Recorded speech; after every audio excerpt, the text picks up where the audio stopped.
dun sa Bicol eh. Kapag uwi ko doon, puti-puti ko. Sabi nga nila, para akong may sariling ring light. Tapos ngayon, para na akong may sariling gabi. Oh! Help me! Ano na nangyari sa'yo? Yan kaya rabas pa. Nagkaraladupan mo gabos na tubig dyan. Nagdagat ka na.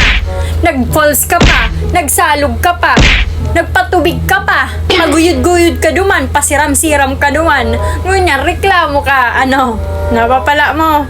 Marabas ka pa. Uwi-uwi ka pa sa Bicol natin. Ngunyan, tutong ka. Kaya, deserve. Nag-sunscreen man ako kato. Naglagay-lagay pa nga ako whole of my life. Diyan, dito, doon, pati nga ni Tigding.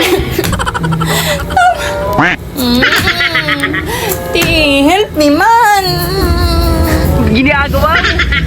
O sige, tatabangan ta ka dyan sa problema. Sa problema mong iyan, intira ko na pating morosdot dahil na magkadurowing ng mukha mong iyan ata mga nus mo na.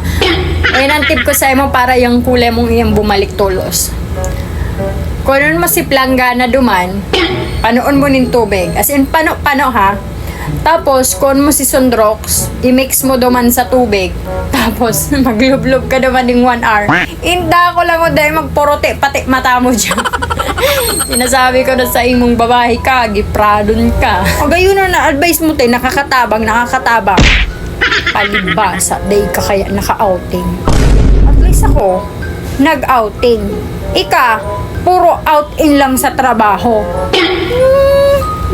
Pag ako nagputi, huyo ka sa kote.